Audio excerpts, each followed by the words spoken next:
আমলযোগ্য কোনো অপরাধের সংবাদ আসার পরে থানার ভারপ্রাপ্ত কর্মকর্তা সেটা লিপিবদ্ধ করবে, অথবা তার নির্দেশে তার অধস্তন কোনো অফিসার সেটা লিপিবদ্ধ করবে। অবশ্যই লিপিবদ্ধকারী অফিসার এএসআই নিম্নে হতে পারবে না। তবে কনস্টেবল এজাহার গ্রহণ করতে পারবে। এজাহারের বিষয়গুলো হচ্ছে, এজাহার লিখিতভাবে হতে হবে, এজাহারে বাদী স্বাক্ষর থাকতে হবে, সংবাদদাতার নামপূর্ণ বিবরণ থাকতে হবে, ঘটনার প্রকৃতির বিবরণ থাকতে হবে, তারপর হচ্ছে কি অপরাধ সংঘটিত হয়েছে তা উল্লেখ করতে থাকতে হবে, কিভাবে অপরাধ সংঘটিত হয়েছে তা থাকতে হবে, খুনের ক্ষেত্রে যে অপরাধ যে যন্ত্রটি দ্বারা খুন সংঘটিত হয়েছে তা উল্লেখ থাকতে হবে। তারপর হচ্ছে আপনার থানা হতে দিক দূরত্ব উল্লেখ থাকতে হবে। এজাহারে থানার বার্ষিক ও মাসিক ক্রমিক নাম্বার উল্লেখ থাকতে হবে। তারপর হচ্ছে যদি মৌখিকভাবে এজাহার হলে সংবাদদাতাকে পড়ে শোনাতে হবে। বিলম্বে এজাহার দায়ের করলে তার কারণ লিপিবদ্ধ করতে হবে। এটা হচ্ছে এজাহারের বিষয়গুলা। এরপরে মনে করেন যে আপনার এজাহার যদি কোনো কনস্টেবল যদি এজাহার গ্রহণ করে থাকে, সেক্ষেত্রে কনস্টেবল থানার ভারপ্রাপ্ত কর্মকর্তাকে সেটা অবহিত করবে, কিংবা থানার ভারপ্রাপ্ত কর্মকর্তা না থাকলে তার ঊর্ধ্বতন কাউকে অবহিত করবে, এবং তিনি সেটা জিডিতে নোট দিবে, এবং তার ঊর্ধ্বতন অফিসার সেটা পরবর্তী ম্যাজিস্ট্রেটকে জানাইয়া পরবর্তী কার্যক্রম গ্রহণ করবে। এটা হচ্ছে কনস্টেবলের দায়িত্ব কর্তব্য এজাহারে। এবার এজাহারে লিপিবদ্ধ করার সময় করণীয়। এজাহার লিপিবদ্ধ করার সময় সংবাদদাতাকে আবেগহীন হওয়ার জন্য সময় দিতে হবে, এবং তাকে বুঝাতে হবে যাতে তিনি কোনো ভুল বা মিথ্যা তথ্য সন্নিবেশিত না করে। যদি এটা করে তাহলে তার এই পরিণতি সম্পর্কে বা এটা যে ভালো হবে না, এটা তাকে বুঝাতে হবে এজাহার লিপিবদ্ধ করার পূর্বে। এখন এখানে আরো ছিল যে এজাহার কাকে বলে এবং এতে কি কি বিষয় উল্লেখ থাকে। এজাহার কাকে বলে সবার উদ্দেশ্যে আবার বলতেছি, সবাই একটু মনোযোগ দিয়ে শুনেন। এজাহার হচ্ছে কোনো আমলযোগ্য অপরাধ সংগঠিত হওয়ার পর, কি হওয়ার পর? কোনো আমলযোগ্য অপরাধ সংগঠিত হওয়ার পর, হ্যাঁ, থানার ভারপ্রাপ্ত কর্মকর্তার কাছে যদি মৌখিক বা লিখিতভাবে সংবাদটি আসলে তিনি, হ্যাঁ, সরকার নির্ধারিত ফরমে যে তোলেন, হ্যাঁ, সেটাই হচ্ছে এজাহার। ঠিক আছে, এখন আসেন এজাহারে কি কি বিষয় উল্লেখ থাকে। প্রশ্ন হচ্ছে এজাহারে কি কি বিষয় উল্লেখ থাকে। প্রথমত এজাহারে উল্লেখ থাকে হচ্ছে বাদীর নাম ঠিকানা। তারপরে হচ্ছে এজাহারে উল্লেখ থাকে যার সাথে অপরাধ সংঘটিত হয়েছে তার নাম ঠিকানা। এজাহারে উল্লেখ থাকে অপরাধটি কোথায় সংঘটিত হয়েছে, হ্যাঁ, সেই স্থানের বিবরণ। এজাহারে উল্লেখ থাকে যে তার যদি অপরাধটি সংঘটিত হওয়ার সাথে যদি কোনো মালামাল খোয়া যায় তার বিবরণ। হ্যাঁ, এজাহারে উল্লেখ থাকবে ঘটনাটি ঘটার সময় ওই স্থানে আলো ছিল কিনা। এজাহারে উল্লেখ থাকবে, হ্যাঁ, ঘটনাটি কার কার দ্বারা সংঘটিত হয়েছে, কয়জন লোক ছিল তাদের বিবরণ। এজাহারে উল্লেখ থাকবে, হ্যাঁ, যে ব্যক্তির সাথে ঘটনাটা ঘটছে এই ঘটনার আগেও কি কোনো ঘটনা ঘটছে কিনা, হ্যাঁ, এই ধরনের কোনো বিবরণ। এজাহারে উল্লেখ থাকবে ঘটনাটা যখন ঘটছে তখন তার ঘটনাটা কে কে দেখছে। এজাহারে উল্লেখ থাকবে তার হচ্ছে স্বর্ণের সাথে কি চাউল খোয়া গেছে কিনা, ডাউল খোয়া গেছে কিনা, বা আর কোনো কিছু খোয়া গেছে কিনা। যাই খোয়া যাক সব কিছুই আপনার এজাহারে উল্লেখ থাকবে। কি বলছি কথা বুঝছেন না? এগুলা সবগুলাই হচ্ছে এজাহারে উল্লেখ থাকবে। এই হচ্ছে আমাদের এজাহার। আচ্ছা, এই জিনিসগুলো হচ্ছে এজাহারে উল্লেখ থাকবে। কি বলছি কথা বুঝছেন? এখন আমি আপনাদের উদ্দেশ্যে আবারও বলি, অর্থাৎ আমলযোগ্য অপরাধের সংবাদটা যে অফিসারের কাছে যাবে, অফিসার ইনচার্জের কাছে যাবে, এই আমলযোগ্য অপরাধ সংশ্লিষ্ট যা কিছু আছে সব কিছুর বিবরণই এজাহারে থাকবে। অর্থাৎ বাদীর সাথে যা যা ঘটছে, যারা যারা ঘটাইছে, এগুলা সব এজাহারে উল্লেখ থাকবে। ঠিক আছে, আপনি সংক্ষেপে যদি 10টা পয়েন্ট লেখেন, 154, 243 দিয়ে দেন, আপনার 5-এ আপনি 3 পেয়ে গেছেন। যদি আপনি এভারেজে 30, 60 পান, আপনি বিভাগীয় পদোন্নতি পরীক্ষায় 400-এর ভিতরে চলে আসছেন। ঠিক আছে, এত পেঁচাপেচির দরকার নাই। কুসুমপুর থানার ডিউটি অফিসারের দায়িত্বে থাকাকালীন সময়ে এএসআই সোনিয়ার কাছে টেলিফোনের মাধ্যমে একটি আমলযোগ্য অপরাধের সংবাদ আসে। এক্ষেত্রে এএসআই সোনিয়ার করণীয় কি? এখন এএসআই সোনিয়ার প্রধান করণীয় কি? সে হচ্ছে কি অফিসার? সে হচ্ছে ডিউটি অফিসার। তাহলে ডিউটি অফিসার হিসেবে তার প্রধান করণীয় কি? ডিউটি অফিসার হিসেবে তার প্রধান করণীয় হচ্ছে তিনি শুরুতেই হচ্ছে তার থানায় সে কি করবেন, আইন শৃঙ্খলা ডিউটি করবেন বা ডিউটিতে নিয়োজিত থাকবেন, থেকে হচ্ছে অপরাধের তথ্য ঊর্ধ্বতন কর্তৃপক্ষকে জানাবেন। হ্যাঁ, এটা হচ্ছে তার প্রধান। 118 PRB 118 দিয়ে দিবেন, পুলিশের 23 দিয়ে দিবেন, অপরাধের সংবাদ সংগ্রহ করছে। হ্যাঁ, এখন আসেন, তারপরে আপনি কি দিতে পারবেন? আপনি দিতে পারবেন উপরোক্ত বিষয়টি তিনি জেনারেল ডায়েরিতে নোট দিবেন। ঠিক আছে, তারপরে আপনি কি দিবেন, তিনি ঊর্ধ্বতন কর্তৃপক্ষকে জানাবেন। তারপরে কি করবে ঊর্ধ্বতন কর্তৃপক্ষ, যেহেতু টেলিফোনের মাধ্যমে সংবাদটা আসছে, আপনি ইতিপূর্বে অফিসার ইনচার্জের কাজ কিন্তু করে ফেলাইছেন, জেনারেল ডায়েরিতে নোট দিয়ে দিয়েছেন। এখন আপনি কি করবেন, এখন আপনার অফিসার ইনচার্জ কি করবে, আপনার অফিসার ইনচার্জ হচ্ছে এটা তদন্তে যাবে, তিনি সরজমিনে তদন্ত যাবে, না হলে একজন সাব ইন্সপেক্টর পাঠাবে। হ্যাঁ, এটা ওই যে 157 কথা। তিনি গিয়ে কি করবে, তিনি দেখবে যে আসলে ঘটনাটা ঘটছে কিনা। যদি দেখে না ঘটনাটা ঘটে নাই, হ্যাঁ, তাহলে তিনি এই বিষয়ে আর প্রয়োজনীয় ব্যবস্থা গ্রহণ করবে না। হ্যাঁ, আর 157 বলছে যে যদি দেখে যে টেলিফোনের সংবাদ তিনি যাচাই করে তার কাছে এটা অত গুরুত্ব মনে হয় না, তখন তিনি তদন্ত করা হইতে বিরত থাকবেন। এই কথাগুলো আপনাকে এখানে লিখতে হবে, বুঝতে হবে। এখন এজারের এই বিষয়টা আপনি বুঝতে পারলেই আপনার মুখ দিয়া মাথা যদিও 7-8টা পয়েন্ট আসে, আপনি অটোমেটিক লিখতে পারবেন। ভাই, ইম্পর্টেন্ট একটা ইস্যু বলবো, ফৌজদারি কার্যবিধি। সেটা কি? সেটা হচ্ছে আমল অযোগ্য মামলার খবর আসলে কি করবেন, আমলযোগ্য মামলার খবর আসলে কি করবেন, আমল অযোগ্য অপরাধের সংবাদ আসলে কি করবেন, আমল যোগ্য অপরাধের সংবাদ আসলে কি করবেন। আমলযোগ্য অপরাধ, আমল অযোগ্য অপরাধ, এগুলা কিন্তু আমরা 4-1 স এবং ঢাকার ঢতে কিন্তু আমরা পড়ে আসছি।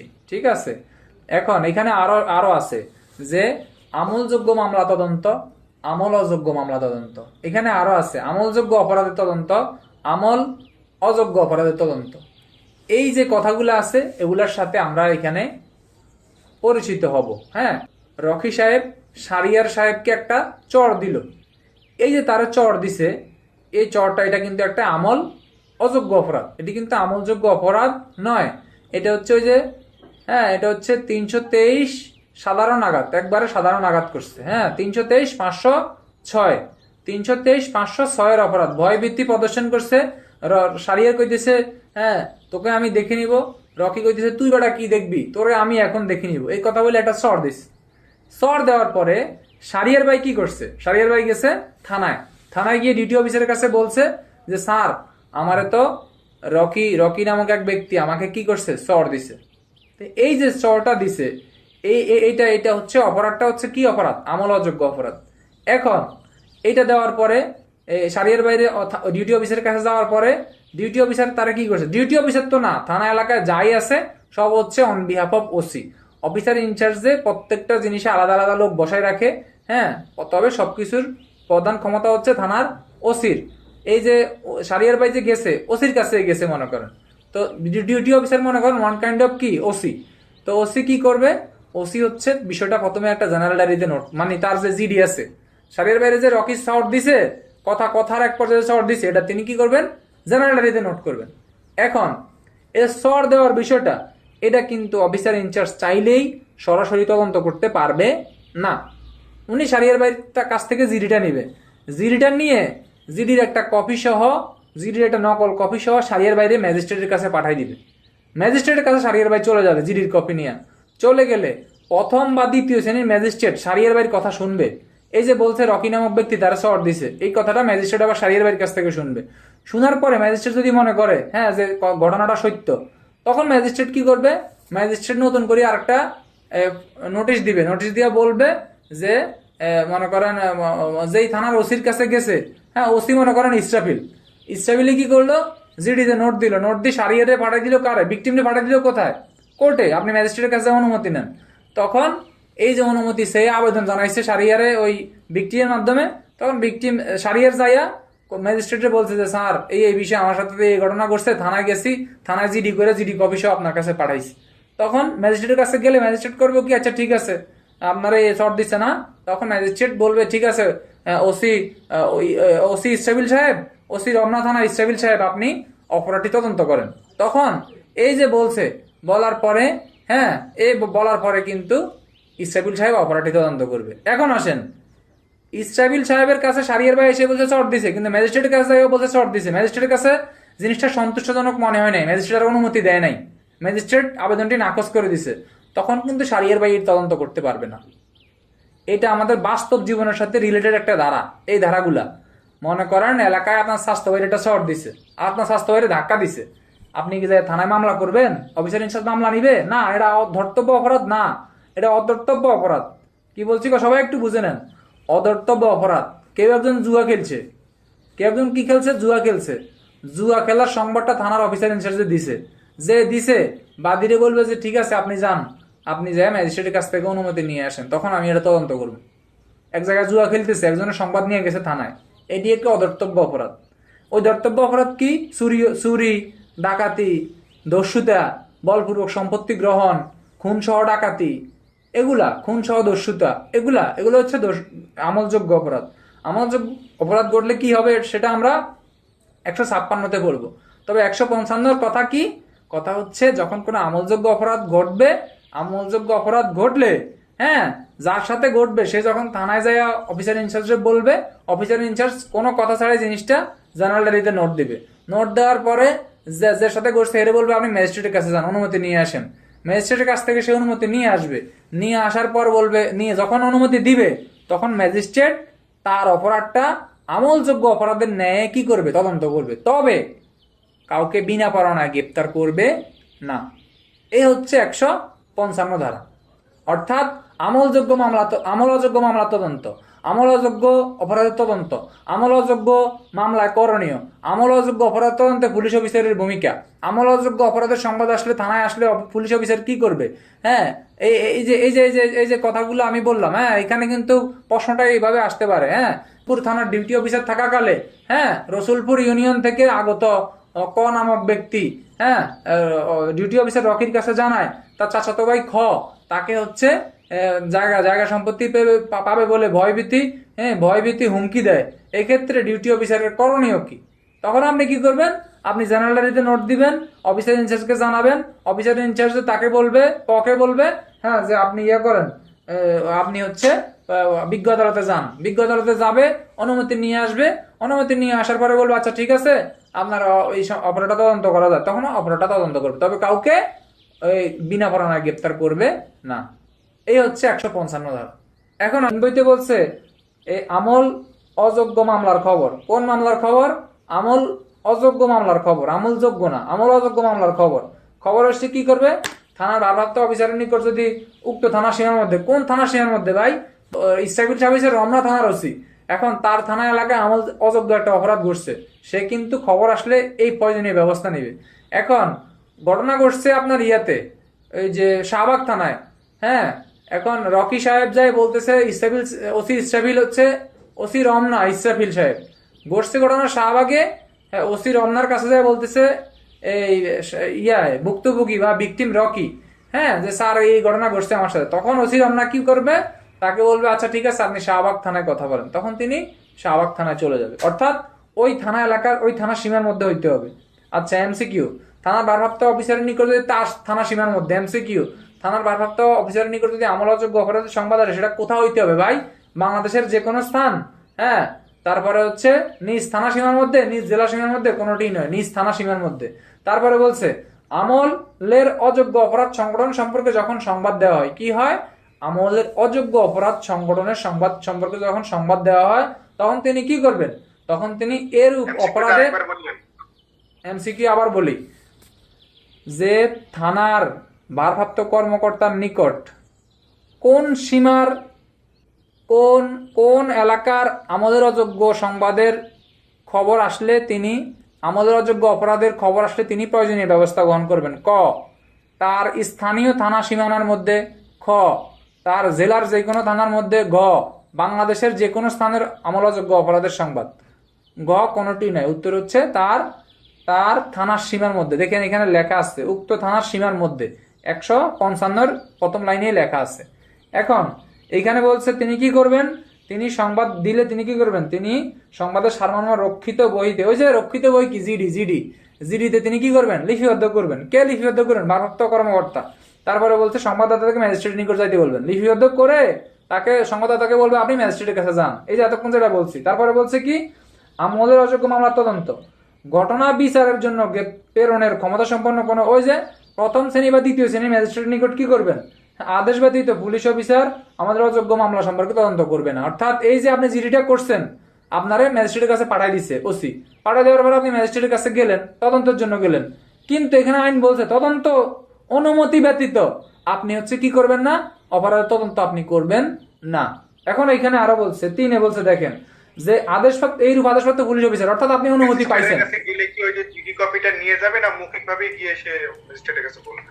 জিডির একটা নকল কপি আপনারা দিয়ে দিবে ভাই, যখন জিডি করবে 2টা কপি করবে জিডি। ম্যাজিস্ট্রেটের কাছে উপস্থাপন করতে হবে এবং বলতে হবে। হ্যাঁ হ্যাঁ, আপনার সাথে কি ঘটছে, আপনি যে জিডি করছেন, আপনি তো এমনি যাইতে পারেন, আপনি যে জিডি করছেন ওই জিডি কপিটা আপনি নিয়ে যাবেন ম্যাজিস্ট্রেটের কাছে। তখন ম্যাজিস্ট্রেট আপনার বক্তব্য শুনবে, যেই রূপভাবে থানার ওসি শুনছে একই রূপভাবে কে শুনবে, ম্যাজিস্ট্রেট শুনবে।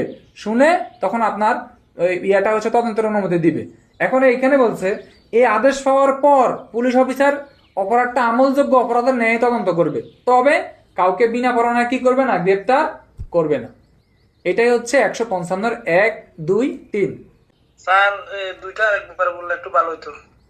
প্রথম বা দ্বিতীয় শ্রেণীর ম্যাজিস্ট্রেট যে আপনার এই যে অনুমতি দিবে, এটা কি জিডির উপর সিগনেচার লিখবে নাকি আলাদা যে নোটিশ লিখবে ওই নোটিশে লিখবে যে আপনি ব্যবস্থা নিন? এটা কি ওই জিডির উপরে ব্যবস্থা নিতে বলবো নাকি হচ্ছে আপনার আলাদা নোটিশের মাধ্যমে বলবো যে একটু ব্যবস্থা নেন? ওটা মনে করেন রবিউল সাহেব থানায় গেছে, রবিউল সাহেবের সাথে একটা ঘটনা ঘটছে, আমলাযোগ্য অপরাধ ঘটছে।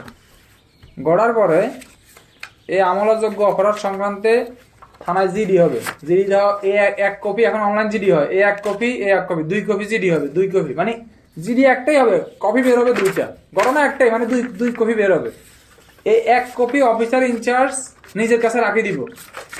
পরে যে কপিটা, এই কপিটা নিয়ে রবিউলরে পাঠিয়ে দিবে কোর্টে। রবিউল কোর্টে গেছে, পাশাপাশি ওই যে জিডিটা যেটা অফিসার ইনচার্জ রাখছে, এটা তো অফিসার ইনচার্জ নিজে তদন্ত করবে না, অফিসার ইনচার্জ দিবে মনে করেন এসআই ইসরাফিল রে, যে ইসরাফিল সাহেব আপনি অপরাধী তদন্ত করুন।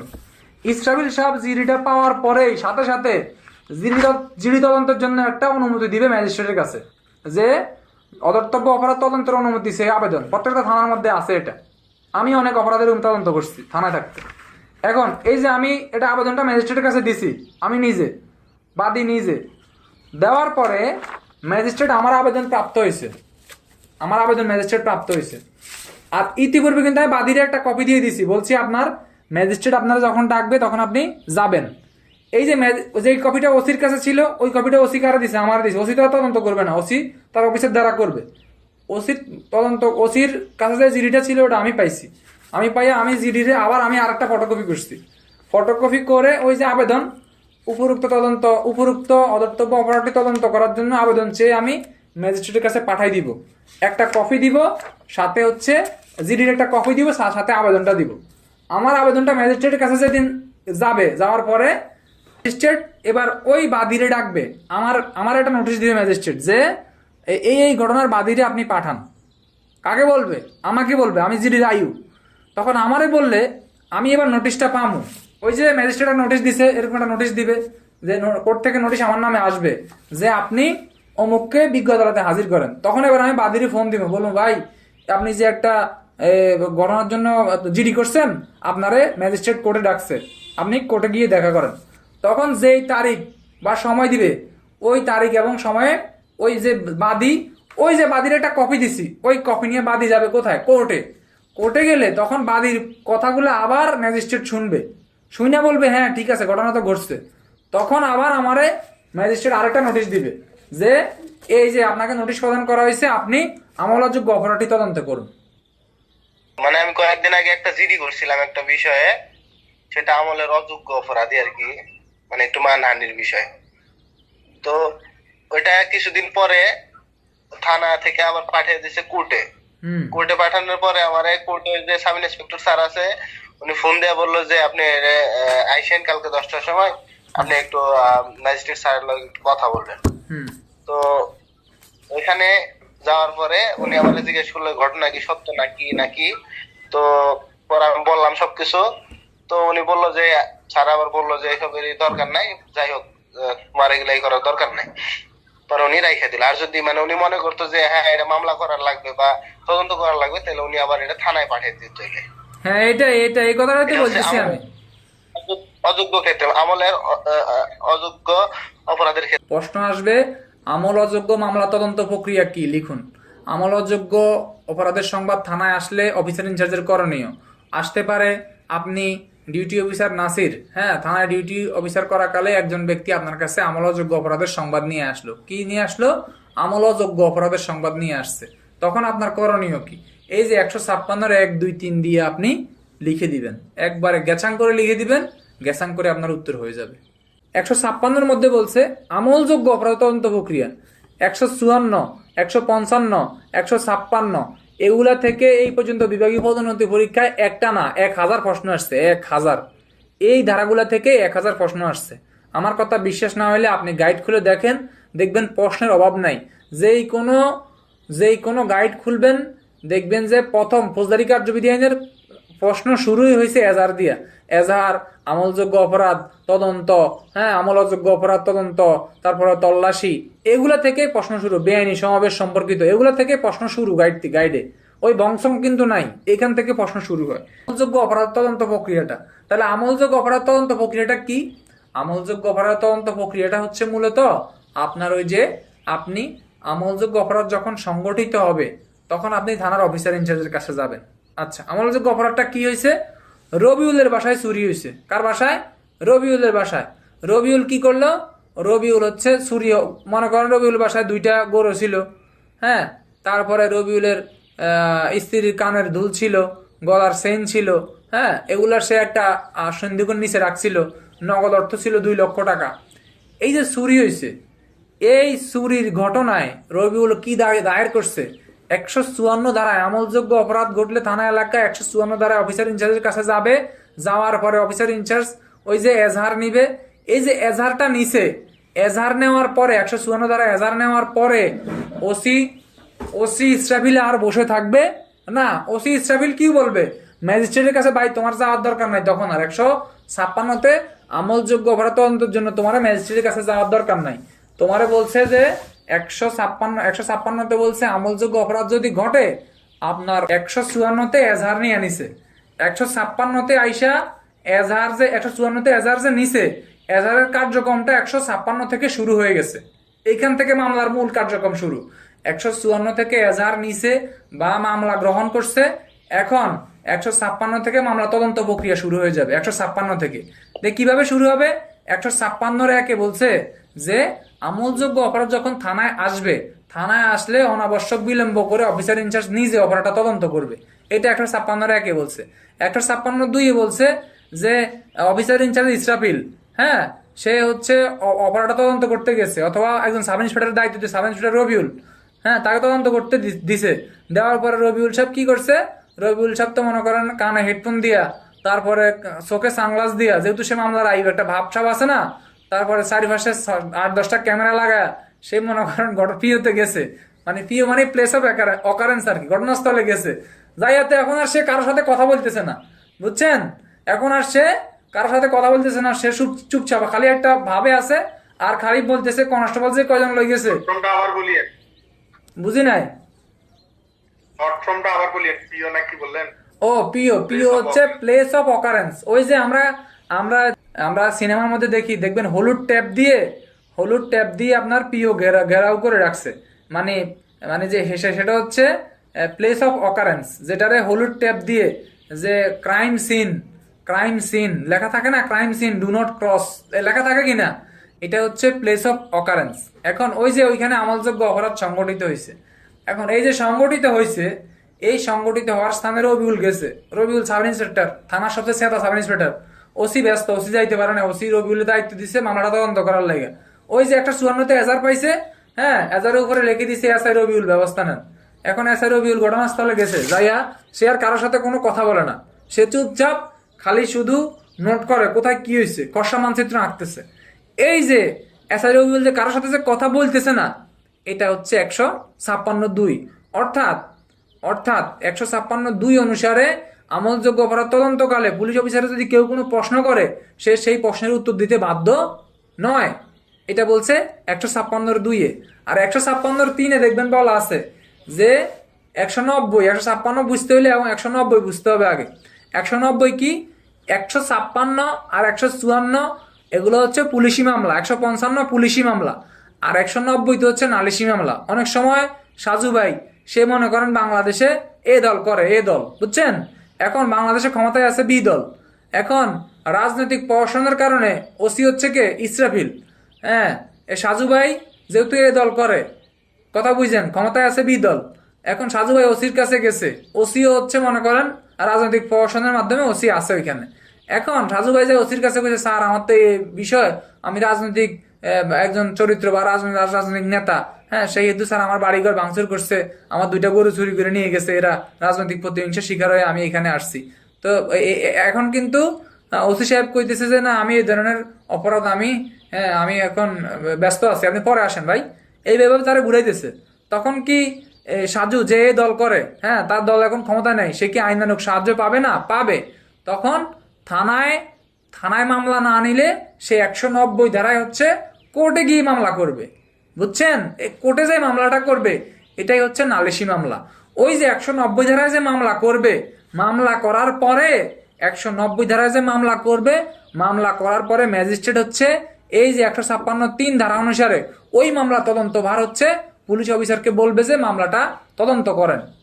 এটা হচ্ছে 156(3), অর্থাৎ নালিশি মামলা তদন্ত প্রক্রিয়া এইভাবে কোর্ট, নালিশি মামলা ম্যাজিস্ট্রেট পুলিশ দ্বারা তদন্ত করবে এইভাবে 156(3)-এ। তাহলে 156(1)-এ কি? 156(1)-এ হচ্ছে আমলযোগ্য অপরাধ সংগঠিত হইলে তার জন্য ম্যাজিস্ট্রেটের অনুমতি প্রয়োজন নাই, অফিসার ইনচার্জ নিজে বা তার অধস্তন অফিসার দ্বারা তদন্ত করাবেন। হ্যাঁ, এটা হচ্ছে 156(1)-এ। 156(2)-এ বলছে যে পুলিশ অফিসার যখন আমলযোগ্য অপরাধ তদন্ত করতে যাবে তখন সে কারো প্রশ্নের উত্তর দিতে বাধ্য নয়। সাংবাদিক যদি আপনাকে জিজ্ঞেস করে আপনি কয়জন আসামি রিমান্ডে আনছেন, হ্যাঁ কয়জন আনেন নাই, কেন আনেন নাই, প্রহসনমূলক, আপনি কি বিরুদ্ধ পক্ষ দ্বারা টাকা খেয়ে আসামি ছেড়ে দিছেন, তখন আপনি যদি বলেন যে ভাই আমি আপনার কোনো প্রশ্নের উত্তর দিতে বাধ্য নই, অথবা আমি এখন আপনার তদন্তের স্বার্থে, আপনার সবচেয়ে ক্রিয়েটিভ উত্তর হচ্ছে যে তদন্তের স্বার্থে আমরা এখন সকল কিছু গোপন রাখছি, সময় অনুসারে আপনাদেরকে সকল কিছু জানিয়ে দেওয়া হবে। এই যে আমাদের সিনিয়র স্যাররা একটা কথা বলে, কি বলে যে তদন্তের স্বার্থে এখন বাকি আপডেট আপনাদেরকে দেওয়া হচ্ছে না। হাদি হত্যা মামলায় কিন্তু একটা কথা জিজ্ঞেস করা হয়েছিল যে স্যার এজাহারে তো 14 জন আসামি, আপনারা কয়জন আসামি ধরছেন আর সংদিগ্ধ কে কে, তাদের নামগুলো প্রকাশ করেন। তখন সাংবাদিকদের প্রশ্নের উত্তরে এডিশনাল ডিআইজি PR কি বলছিল, ডিএমপির বলছিল তদন্তের স্বার্থে আমরা ওই নামগুলো এখন প্রকাশ করতেছি না, হ্যাঁ আমরা কিন্তু সময় অনুসারে আপনাদেরকে ওগুলো জানিয়ে দিব। এই যে এটা যদি তারা ধরে তাহলে সে 156(2)-এ কিন্তু সে বাঁচতে পারবে, বুঝছেন? ধারা 3 হয়েছে, একদম খুব ক্লিয়ার। আচ্ছা 3 হয়েছে যে আপনি কি করলেন, আপনি হচ্ছেন মনে করেন একটা ঘটনার সাথে আপনার সাথে একটা আমলযোগ্য অপরাধ হয়েছে, কোনো না কোনো কারণে থানায় মামলাটা নিল না। অনেক সময় থানায় মামলা নেয় না, এরকম কিন্তু ঘটনা ঘটে, দেখবেন বা আমাদের বাস্তব জীবনে এরকম ঘটনা ঘটে, থানায় কিন্তু মামলা নিতে চায় না। তখন থানায় মামলা নিতে না চাইলে আপনি সরাসরি কোর্টে চলে যাবেন। কোর্টে চলে গেলে কোর্ট 190 ধারায় মামলা নিবে। কোর্ট যে মামলাটা নেয় এটারে বলে নালিশি মামলা, থানায় যে মামলাটা নেয় এটারে বলে পুলিশি মামলা। কোর্ট যে মামলা নিছে, মামলা নিয়ে তো আর কোর্ট বসে থাকবে না, কোর্ট তো মামলাটা তদন্ত করাবে না, কোর্ট মামলাটা তদন্ত করাবে। তদন্ত 156(3)-এ আইসা বলবে, 156(3)-এ আইসা বলছে ওই যে ম্যাজিস্ট্রেট 190 ধারায় মামলা নিছে, 156(3)-এ যদি মামলা তদন্তের জন্য আপনারা দেয় তখন আপনি উপরের প্রসিডিউর গুলো মেনটেন করে আপনি মামলা তদন্ত করবেন। এই হচ্ছে 156(3), বুঝছেন? থানায় যদি মামলা না নেয় সেক্ষেত্রে কোর্টে গিয়ে নালিশ করলে কোর্ট আবার হচ্ছে গিয়া ওই ওদের কাগজপত্র দিয়ে থানা থেকে আবার তদন্ত করাবে, এই তো? হ্যাঁ, মানে কোর্টের কাছে যে জিনিসগুলো আপনি সাবমিট করছেন, আপনার মামলা কিন্তু থানায় নেয় নাই, তখন কোর্ট ওই তথ্যাদি আবার থানায় পাঠাবে, কাগজপত্রগুলো থানায় পাঠানোর পরে তখন হচ্ছে এই আপনার জিনিসগুলো দেখবে যে আপনি মানে যেটা করছেন এটা সত্যতা আছে কিনা। তখন পুলিশ অফিসার এই পূর্বের প্রসিডিউরগুলো মেনেই তদন্ত করবে, জেনারেল ডায়েরিতে নোট দিবে, হ্যাঁ তারপর তদন্তে বের হবে, খসড়া মানচিত্র আঁকবে, হ্যাঁ তারপরে পিওতে যাবে, মানে প্লেস অফ অকারেন্সে যাবে, মানে ক্রাইম সিনে যাবে, ক্রাইম সিনের ছবি তুলবে, আর অ্যাজ ইউজুয়াল মামলা হইলে যেগুলা করে সিডি আঁকবে, হ্যাঁ এগুলো আর কি, সিডি লিখবে, এগুলাই আর কি ভাই। আর ঘটনা হচ্ছে যে 190 তো আমরা এখনো পড়িনি, ঠিক আছে? তারপরে আমি এই প্রশ্নটা করতেছি যে 156(3) বিষয়টা যেহেতু আসছে 190 ধারার, হ্যাঁ ম্যাজিস্ট্রেট আমলে যেগুলো মামলা গ্রহণ করবে, এই ক্ষেত্রে যখন একটা জিনিস প্রশ্ন পাবো যে ম্যাজিস্ট্রেট কোন কোন ক্ষেত্রে আমলযোগ্য অপরাধ গ্রহণ করে থাকে, তখন তো আমি 190 দিব। 190-এর সাথে কি 156(3) কি ওখানে উল্লেখ করা যাবে? পিআরবি 245 তো উল্লেখ করা যাবে না, করা যাবে না। আপনার ম্যাজিস্ট্রেট যদি অপরাধ যদি আমলে গ্রহণ করে সেটা 190, কিন্তু যদি প্রশ্নটা এভাবে আসে যে ম্যাজিস্ট্রেট 190 ধারার অপরাধ আমলে গ্রহণ করার পর আইনি কার্যক্রম কি নিবে, তখন আপনি 156(3) দিয়ে পুলিশ দিয়ে তদন্ত করাবেন। বুঝছেন? 156(3)টা হচ্ছে ম্যাজিস্ট্রেট অপরাধটি আমলে গ্রহণ করার পর। যদি প্রশ্ন আসে ম্যাজিস্ট্রেট কখন অপরাধ আমলে গ্রহণ করতে পারে, তাহলে 190। যদি প্রশ্ন আসে ম্যাজিস্ট্রেট অপরাধ আমলে গ্রহণ করার পর কি আইনানুগ ব্যবস্থা নিবে, তাইলে আপনি 156(3) দিয়ে অপরাধে তদন্ত করাইতে পারবেন। 156 একটা আরেকবার বলে দিলে ভালো হয়। আচ্ছা, আর দ্বিতীয়ত হচ্ছে যে আর এই যে 156(1)-এ বলছে, দেখবেন লেখা আছে আমলযোগ্য মামলা তদন্ত, তারপরে লিখছে থানা সীমার মধ্যে। কোন সীমার মধ্যে? থানা সীমার মধ্যে, এমসিকিউ। তারপরে বলছে স্থানীয় এলাকায় অধিক্ষেত্র সম্পন্ন কোনো আদালত অনুসন্ধান বা বিচারের স্থান সম্পর্কিত অধ্যায় 15। এটা এখন বুঝার দরকার নাই, এটা সামনে বুঝাবো 177 থেকে। তারপরে বলছে থানা সীমার মধ্যে যে কোনো তদন্ত বা বিচারের ক্ষমতাবান, হ্যাঁ, থানার ভারপ্রাপ্ত যে কোনো অফিসার ম্যাজিস্ট্রেটের আদেশ ব্যতীত, অর্থাৎ আমলযোগ্য অপরাধ ঘটলে কার আদেশ ব্যতীত? ম্যাজিস্ট্রেটের আদেশ ব্যতীত। তারপরে লিখছে এরূপ যে কোনো আমলযোগ্য ঘটনা সম্পর্কে তদন্ত করতে পারবেন। তাহলে যদি প্রশ্ন আসে ম্যাজিস্ট্রেটের আদেশ ব্যতীত আমলযোগ্য অপরাধ তদন্ত করতে পারবেন ফৌজদারি কার্যবিধি আইনের কোন ধারায়? 156(1) ধারায়। তারপরে দেখবেন এখানে এই কথাটাই বলছে, হ্যাঁ এক উপধারা, বুঝতে পারছি। হ্যাঁ হ্যাঁ, অর্থাৎ আমলযোগ্য অপরাধ সংগঠিত হইলে ম্যাজিস্ট্রেটের অনুমতি ব্যতীত পুলিশ অফিসার সেটি তদন্ত করতে পারবে 156(1) উপধারায়। এটা হচ্ছে 156(1) ভাই। আর 156(2) বলছে আপনি তদন্ত করতে গেছেন, আপনি মনে করেন ফুল গিয়ারে আছেন, কারো কোনো প্রশ্নের উত্তর দেওয়ার দরকার নাই। 156(3)-এ বলছে 190 ধারায় যদি 190-এ বলছে এই যে আপনি যে যদি কেউ থানায় মামলা না করে কোর্টে মামলা করে, হ্যাঁ, ম্যাজিস্ট্রেটের কাছে মামলা করে, তখন হচ্ছে ম্যাজিস্ট্রেট অনুমতি দিলে 156(3)-এ হচ্ছে, হ্যাঁ, ওই ম্যাজিস্ট্রেট এই 156(3)-এ তদন্তের অনুমতি দিবেন, মানে পাঠাইলে পুলিশ অফিসার তদন্ত করবে। 157-তে বলছে 155 তো হচ্ছে আপনার বিনা পরোয়ানা গ্রেপ্তার করা যাবে না, কিন্তু 156 কি বিনা পরোয়ানা গ্রেপ্তার 100% কোনো ভুল নাই। আমলযোগ্য অপরাধে আপনি বিনা পরোয়ানা গ্রেপ্তার করতে পারবেন, 54 ধারায় লেখাই আছে। আচ্ছা, তারপরে বলছে কি বলছে 157-তে আইসা বলছে 156 ধারায় আইসা 156 ধারায় কে ওসি ইসরাফিল, কথা বুঝে ঠান্ডা মাথায় বুঝেন। 156 ধারায় ওসি ইসরাফিলের কাছে আইসা, হ্যাঁ, সাজু বলতেছে, সাজু এসে বলতেছে, ভিকটিম সাজু বলতেছে স্যার আমার বাড়িতে তো 2টা গরু চুরি হয়ে গেছে। এখন সাজুর গায়ের যে বেশভূষা, এতে মনে হয় না সে গরু তো দূরে থাক, একটা ছাগলের মালিকও হবে না, কিন্তু সে এসে কইতেছে কি স্যার আমার বাড়ি থেকে 2টা গরু চুরি হয়ে গেছে। এখন ওসি ইসরাফিল তো চালাক, ঢাকায় লোক, হে কইতেছে বেড়া গরু চুরি হয়ে গেছে, হ্যাঁ, আচ্ছা ঠিক আছে আমরা বিষয়টা দেখতেছি, আপনি বসেন। হ্যাঁ, এই যে কথাটা বলছে, বলার পরে ওই কি করলো, সে জেনারেল ডায়েরিতে নোট দিল, জিডিতে ওসি সাহেব ডিউটি অফিসারে ডাকলো, বললো এই এটা জেনারেল ডায়েরিতে নোট দাও, নোট একটা দিছে। নোট একটা দিয়ে ওসি সাহেব নিজে ঘটনাস্থলে গেছে, অথবা তার অধস্তন একজনকে পাঠাইয়া যাইয়া ওই যে সাধু সাহেবের বাড়িতে যাবে, যাইয়া দেখবে যে তার আসলে গরু চুরি হয়েছে কিনা। যদি দেখে গরু চুরি হয়েছে, কথা বুঝছেন, যদি দেখে গরু সত্যিকারে চুরি হয়েছে, তাহলে 154 ধারা যেরকম এজার দায়ের করে 156 ধারা তদন্ত করে এইরূপ কার্যক্রমে চলে যাবে। আর যদি দেখে যে না গরু টরু কিছুই চুরি হয় নাই, তার একটা বাছুর চুরি হয়েছে শুধুমাত্র, বা তার বাড়ির পাশে দিয়ে চোর হাইটে গেছে, কিন্তু সে কইতেছে গরু 2টা লয়ে গেছে। অর্থাৎ এই ধারার সার কথা হচ্ছে আমলযোগ্য অপরাধ কিন্তু সংগঠিত, আমলযোগ্য অপরাধ যেটা নিয়ে আপনার কাছে আসছে, হ্যাঁ, ওইটা সম্পর্কে আপনার সন্দেহ হইতেছে, আপনি সন্দেহ পোষণ করতেছেন যে আসলে আমলযোগ্য অপরাধটা হয়েছে কিনা। কি বলছি কথা বুঝছেন নি? এখন আপনি যে আমলযোগ্য অপরাধটা হয়েছে কিনা এই সন্দেহ হইলে আপনি কি করবেন? এই কথাগুলাই আপনার 157-তে বলছে। 157-তে কি বলছে? 157-তে বলছে যে ওসি যদি আমলযোগ্য অপরাধ সম্পর্কে সন্দেহ পোষণ করেন তাহলে ক্ষমতাপ্রাপ্ত ম্যাজিস্ট্রেটকে সেটা জানাইবেন এবং তদন্ত গ্রেপ্তারের জন্য তিনি নিজে বা এসআই পদমর্যাদার অফিসারে প্রেরণ করবেন।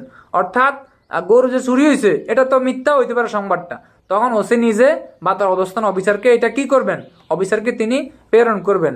এইখানে আরো বলছে এমন সংবাদ যদি কোনো ব্যক্তির বিরুদ্ধে নির্দিষ্ট করে দেওয়া হয় এবং অপরাধটি গুরুতর প্রকৃত না হয় তবে ওসি বা এসআই প্রেরণের প্রয়োজন নাই। অর্থাৎ ওসি ইসরাফিল সাহেব সাজু বলতেছে যে স্যার, হ্যাঁ, রবিউল নামক একটা শেষরা চোর, সে আইসা স্যার আমার বাড়ি থেকে একটা মনে করেন একটা দুইটা হাঁস চুরি করে নিয়ে গেছে স্যার। হ্যাঁ, এখন এটা কিন্তু এই ধরনের অপরাধ আপনারা দিছে, দেওয়ার পরে রবিউল নামের ব্যক্তির বিরুদ্ধে আপনারে নির্দিষ্ট করে দিয়ে দিছে, একজন ব্যক্তির নাম নির্দিষ্ট করে দিছে। তখন কিন্তু আপনি ওসি স্টাফিল হিসেবে আপনার যাওয়ারও দরকার নাই, আপনার সাব ইন্সপেক্টর মেহেদিরও পাঠানোর দরকার নাই।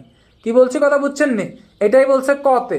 আবার খতে বলছে যে ওসির নিকট যদি তদন্ত করার জন্য পরে, অর্থাৎ আইসা আপনার বলছে স্যার স্যার স্যার, শেষে যে দুই লাইন আবার স্যার, শেষে যে দুই কথা বললেন আবার আচ্ছা আবার বলবো, 157টা আবার বলবো। এখন এই যে খতে আইসা আবার বলতেছে যে ওসির কাছে আইসা রবিউল বলছে, ওসির কাছে আইসা সাজু বলছে স্যার স্যার স্যার আমার গরু নিয়ে গেছে। এখন ওসি বুঝতেছে যে এটা এই এলাকার কোনো ব্যক্তির গরু নেই, ওসি আগেই জানে। তখন ওসি দেখছে যে এইটা যে একটা অপরাধ, এই অপরাধ তদন্ত করার প্রয়োজন নাই। প্রয়োজন না থাকলে ওসি সাহেব কি করবেন? ওসি সাহেব জিনিসটা ওই জিডিতে নোট দিয়া উনি তদন্ত করবেন না, তদন্ত থেকে বিরত থাকবেন। তবে এই সংক্রান্তে কার্যবিধির 157তে হিন্টস দিলেও বিস্তর আলোচনা করা আছে PRB, police regulation of Bengal, বর্তমানে যেটা পিআর মানে পুলিশ রেগুলেশনের মধ্যে আছে 257 বিধিতে। ওইখানে অনেকগুলো কথা আছে। কি কথা আছে দেখেন, বলছে যে অপরাধটা সংবাদ নিয়ে ব্যক্তি থানায় আসবে, ওই অপরাধটা সংক্রান্ত তদন্ত যদি পর্যাপ্ত কারণ না থাকে, হ্যাঁ, অর্থাৎ মানে অর্ধেককে, আমরা নোয়াখালী ভাষা বলি অর্ধেককে অপরাধ, মানে কে নিছে, কে বাবা, কে কোথায় নিছে, কতটুক নিছে, কিছুই বলতে পারতেছে না। আইসা বলতেছে স্যার আমার গরু নাই। আদৌ ব্যক্তি গরু ফালছে কিনা এটাও কেউ বলতে পারতেছে না। আচ্ছা, তারপরে বলছে বাদী তদন্তের জন্য অনুগ্রহ প্রকাশ করলে, এখন সে আইসা বলতেছে স্যার আমার গরু নাই। আবার কিছুক্ষণ পরে আইসা বলতেছে স্যার আচ্ছা ঠিক আছে আমি বিষয়টা দেখতেছি স্যার, আপনারা কিছু করার দরকার না, আমি দেখতেছি। আবার আইসা বলতেছে কি যে অপরাধ সম্পর্কে সন্দেহ হইলে, ওই যে আপনি বলতেছেন গরু নাই, ওসি সাহেব দেখতেছে যে না, হ্যাঁ এই ধরনের কোনো অপরাধ এখানে ঘটে নাই, এরা হচ্ছে আইন মানে পুলিশকে বিভ্রান্ত করার চেষ্টা করতেছে। এখানে আরো বলছে অপরাধটি দণ্ডবিধির 95 ধারা আওতায়, অর্থাৎ তুচ্ছ একটা ঘটনা ঘটছে, একটা হাঁস চুরি হয়েছে, হ্যাঁ একটা হাঁস চুরি হয়েছে বা একটা মুরগি চুরি হয়েছে। আবার এটা আমাদের আপার হাঁস মনে করেন না আপনারা। হ্যাঁ, তারপরে এখানে কি বলছে, অপরাধটি যদি দেওয়ানি প্রকৃতির হয়, কোন প্রকৃতির? দেওয়ানি প্রকৃতির অপরাধ হয়, যে ওই যে মানে ভূমি সংক্রান্ত যদি কোনো অপরাধ হয় তাহলে কিন্তু এটা তদন্তের প্রয়োজন নাই। এখানে আরো বলছে অপরাধটি যদি আমল অযোগ্য হয়, কি হয়? আমল অযোগ্য অপরাধ হয়। এগুলো কিন্তু আমার নোটে দেওয়া আছে, দেখবেন, ঠিক আছে? এগুলো পিআরবি 257-তে আছে। যদি এই প্রকৃতির কোনো অপরাধ হয় তাইলে অফিসার ইনচার্জ অপরাধ তদন্ত হইতে বিরত থাকবে। 157 ধারার মূল কথাটা হচ্ছে এটাই যে থানার অফিসার ইনচার্জ কখন আমলযোগ্য অপরাধ তদন্ত হইতে বিরত থাকে। এই যে শর্তগুলা বলছি, যদি এই শর্তগুলোর মধ্যে পড়ে তাহলে অফিসার ইনচার্জ অপরাধ তদন্ত হইতে বিরত থাকবে। কখন অপরাধ তদন্ত হইতে বিরত থাকবেন?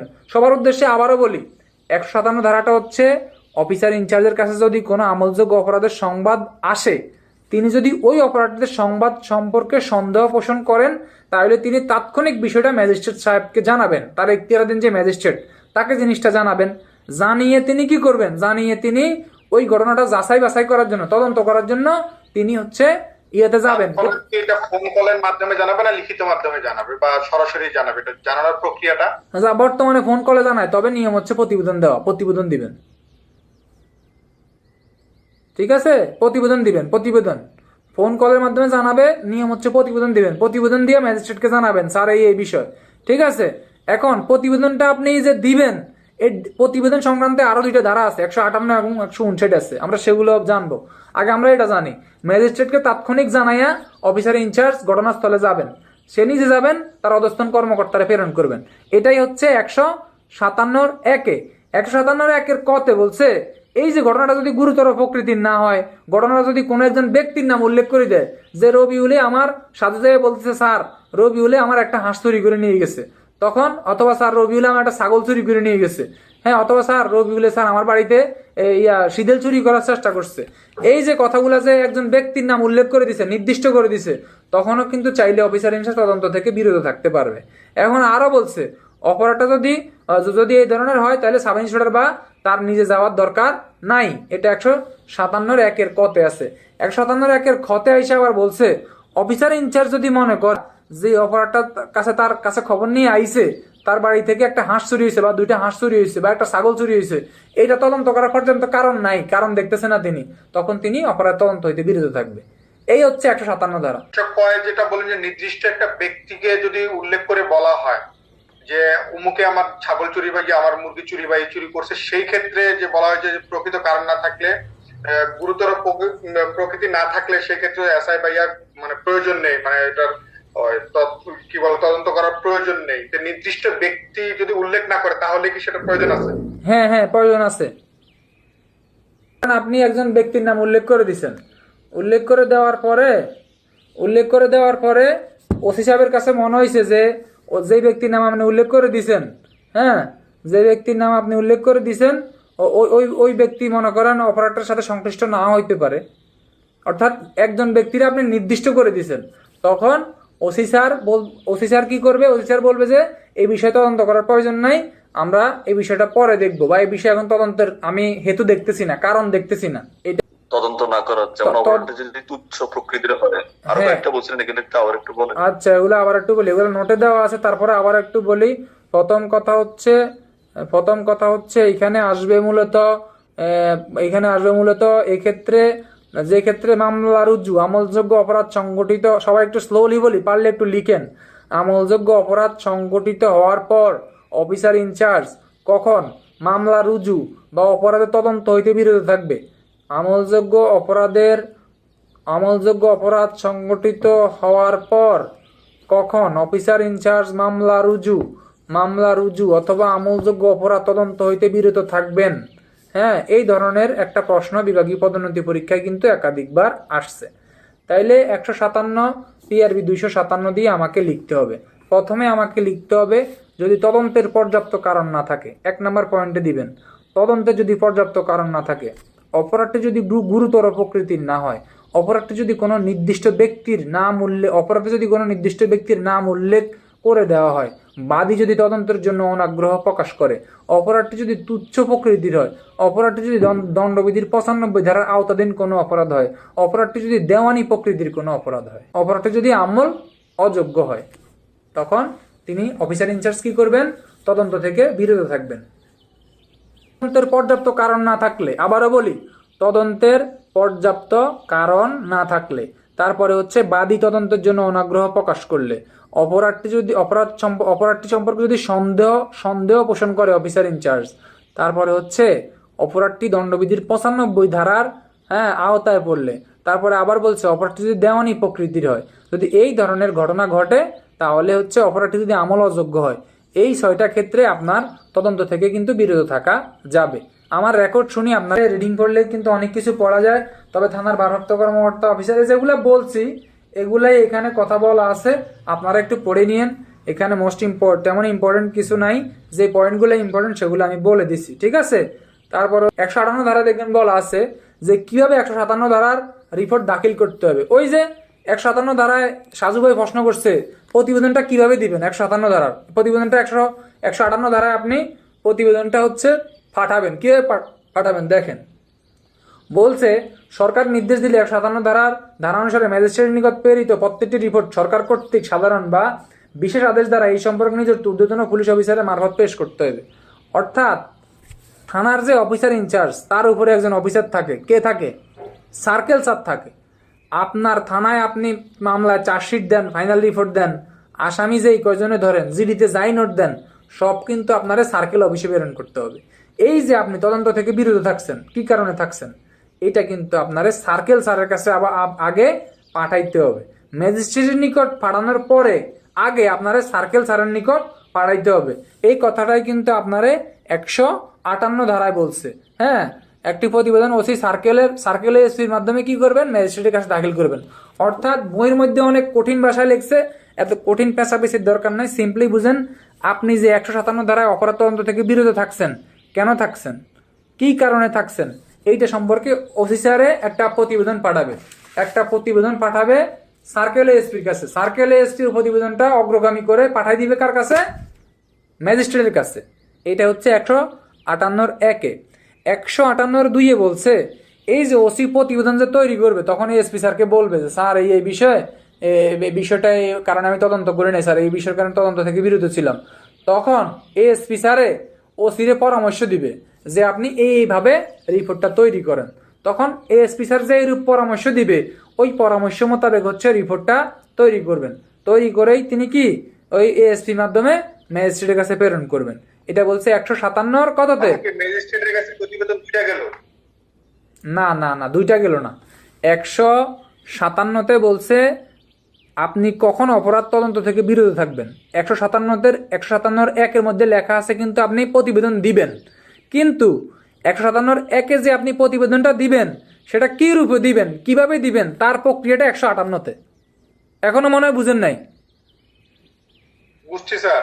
157 আবারও এখানে যে স্যার বলছে যে 157 ধারায় যে প্রতিবেদনটা সার্কেল অফিসের মাধ্যমে ম্যাজিস্ট্রেটের নিকট দিবে, হ্যাঁ প্রথমে একে বলা হয়েছে, হ্যাঁ দুইয়ে বলা হয়েছে যে আবার ওই প্রতিবেদনটা ওসি কিভাবে করে দিবে সার্কেল অফিসার পরামর্শ দিবে। রাইট রাইট রাইট রাইট, মানে আপনি ওই যে 158 আমি বলি 158 বলছে যে আপনি ওসি আপনি প্রতিবেদনটা দিবেন সার্কেল অফিস বরাবর, সার্কেল পুলিশ সুপার সেটা ম্যাজিস্ট্রেটের কাছে পাঠাবে। 2 আয়সা বলছে ওই যে প্রতিবেদনটা আপনি 1 দিবেন সেটা আপনি দেওয়ার আগে সার্কেল স্যারের জানাইবেন, অপরাধ সম্পর্কে তো তারা জানাইছেন স্যার এই কারণে তদন্ত হচ্ছে না, তখন সার্কেল স্যার আপনার পরামর্শ দিবে যে এইভাবে একটা প্রতিবেদন তৈরি করে পাঠান, তখন ওই প্রতিবেদনটা আপনি ওইভাবে পাঠাবেন আর কি, মানে প্রক্রিয়াটা এবার মেনটেন করবেন। আমি তো এক ধারায় ওটা পাঠিয়ে দিছি সার্কেল অফিসারের কাছে যে আমি এই কারণে দিতে পারিনি, এই কারণে আমি তদন্ত করিনি, এটা তো আমি দিয়ে দিছি সার্কেল অফিসারের কাছে। আপনি যে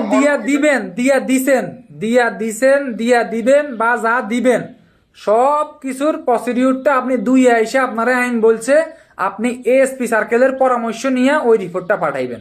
এই মানে আপনি যেই প্রতিবেদনটা 1 দিবেন, যেই প্রতিবেদনটা 158 দিবেন, ওই প্রতিবেদনটা প্রেরণের পূর্বে আপনি এএসপি সার্কেলের কাছ থেকে পরামর্শ নেবেন ওসি হিসাবে। বুঝছেন নি আপনি এবার? জি জি, আচ্ছা, মানে উপধারা 2 চূড়ান্ত হবে তখন এটা ম্যাজিস্ট্রেটের কাছে যাবে। হ্যাঁ হ্যাঁ হ্যাঁ হ্যাঁ হ্যাঁ। আচ্ছা, এখন আসেন, এখন মনে করেন ম্যাজিস্ট্রেট হয়েছে কি রবিউল যে ম্যাজিস্ট্রেট, আপনি 157-58 ধারায় আপনি ওসি সাজু, আপনি ম্যাজিস্ট্রেট রবিউলের কাছে আপনি কি করলেন যে তদন্ত যে করেন নাই, আপনি এই সংক্রান্তে আপনি সার্কেল স্যারের মাধ্যমে তদন্ত প্রতিবেদন প্রতিবেদনটা পাঠাই দিলেন যে আমি কেন তদন্ত করি না, এই মানে প্রতিবেদনটা দিলেন। এখন ম্যাজিস্ট্রেট রবিউল কি এটা পেয়ে বসে থাকবে? না, 157 ধারা এবং 158 ধারায় যে রিপোর্টটা আপনি দিছেন এটা পাওয়ার পর ম্যাজিস্ট্রেট হচ্ছে তদন্তের আদেশ দিবেন, অথবা তিনি নিজে তদন্ত করবেন, অথবা তার অধস্তন অফিসার দ্বারা তদন্ত বা অনুসন্ধান কার্যক্রম পরিচালনা করবেন। অর্থাৎ 159 আইসা বলছে ওই যে আমরা একটু আগে পড়ছি যে কোথায় পড়ছি 155 কিন্তু 2 পড়ছি যে ম্যাজিস্ট্রেটের কাছে অনুমতি ব্যতীত, প্রথম এবং দ্বিতীয় শ্রেণীর ম্যাজিস্ট্রেটের অনুমতি ব্যতীত আপনি হচ্ছে আমল অযোগ্য অপরাধের তদন্ত আপনি করতে পারবেন না, পুলিশ অফিসার করতে পারবেন না। এই 159 আইসা ভাষ্যতে লেখা আছে, 159 আইসা লেখা আছে যখন পুলিশ অফিসার 157 ধারা অনুসারে কোন রিপোর্ট দিবে, হ্যাঁ 157-58 ধারা অনুসারে কোন রিপোর্ট দিবে কেন সে তদন্ত থেকে বিরত ছিল, এই তদন্ত থেকে বিরত থাকার কারণ সম্পর্কে যখন ম্যাজিস্ট্রেটের কাছে রিপোর্ট দিবে, দেওয়ার পরে ম্যাজিস্ট্রেট ওই রিপোর্ট প্রাপ্ত হয়ে ম্যাজিস্ট্রেট নিজে, ওই যে প্রথম এবং দ্বিতীয় শ্রেণীর ম্যাজিস্ট্রেট, এটারে বলে বিচার বিভাগীয় তদন্ত, ম্যাজিস্ট্রেট নিজে এই তদন্তটা করবে অথবা তার অধস্তন ম্যাজিস্ট্রেট দ্বারা করাবে। যদি প্রথম শ্রেণীর ম্যাজিস্ট্রেট হয় তাহলে তিনি নিজে করার চেষ্টা করবে, অথবা দ্বিতীয় শ্রেণীর একজন ম্যাজিস্ট্রেট দ্বারা অনুসন্ধানটা করাবে। এটাই হচ্ছে 159 মূল কথা। তদন্তটা কি স্যার ওই যে পুলিশ অফিসার কি কারণে করলো না ওইটার উপরে ভিত্তি করে করবে না ওই ইয়াটার উপরে করবে? মানে হ্যাঁ হ্যাঁ হ্যাঁ হ্যাঁ হ্যাঁ হ্যাঁ হ্যাঁ রাইট, পুলিশ অফিসার কি কারণে তদন্ত থেকে বিরত ছিল, মানে কি অপরাধ সংঘটিত হয়েছে, উপরে তদন্ত বা অনুসন্ধানটা হবে। পুলিশ অফিসারের উপরে হবে না, যে রিপোর্টটা দিছে, যে প্রতিবেদনটা দিছে একটা প্রতিবেদন দিছে যে এখানে এই বিষয় একজনে একটা অপরাধের সংবাদ নিয়ে আসার পরে, হ্যাঁ সেটি হচ্ছে আমল অযোগ্য অপরাধ বলে প্রতীয়মান হয়েছে, হ্যাঁ তখন এটি তদন্তের আওতায় না করে বিজ্ঞ আদালতের নিকট একটি প্রতিবেদন প্রেরণ করলাম। এই যে প্রতিবেদনটা দিছে, এই প্রতিবেদনটা নিয়ে ম্যাজিস্ট্রেট পুরো ঘটনাটা আবার অনুসন্ধান করবে, আবার পুনরায় যাচাই করে দেখবে যে এটা সত্য কি মিথ্যা, উনি সত্য মিথ্যা যাচাই করবে। বুঝছেন? আচ্ছা, এইখানে এবার একটু ভেঙে দেই। এইখানে 154, 55, 56 এগুলা হচ্ছে একবারে 3 স্টারের ধারা, এগুলা থেকে প্রতি বছর বিভাগীয় পদোন্নতি পরীক্ষায় প্রশ্ন হয়। 157 থেকে হয় আমলযোগ্য অপরাধ হওয়ার পরও কখন তদন্ত থেকে বিরত থাকা যায়, মামলা রুজু থেকে বিরত থাকা যায় 157, এখান থেকে এই প্রশ্নটা হয়। 158, 59 এখান থেকে প্রশ্ন আদৌ এখন পর্যন্ত হয় নাই। 158, 59 থেকে প্রশ্ন হয় নাই, তারপরেও আমরা কিন্তু জানার জন্য এগুলা কিন্তু জেনে নিলাম। আমাদের মোস্ট ইম্পর্টেন্ট চলে হবে কিন্তু 160 থেকে সামনের ধারাগুলা। তবে 154 থেকে 159 পর্যন্ত যে কটা ধারা পড়ছি, 154, 155, 156, 157 খুবই ইম্পর্টেন্ট। আমি আবার একটু রিপ্লেস দিয়ে দিই, সবাই একটু মনোযোগ দেন ভাই, সবাই একটু মনের সাথে যোগ দেন। 154তে বলছে থানা এলাকায় যখন কোনো আমলযোগ্য অপরাধ সংগঠিত হবে, আমলযোগ্য অপরাধ সংগঠিত হওয়ার পর থানা এলাকায় আমলযোগ্য অপরাধ সংগঠিত হওয়ার পর তখন সেটি মৌখিকভাবে বা লিখিতভাবে অফিসার ইনচার্জের নিকট পৌঁছাইবে।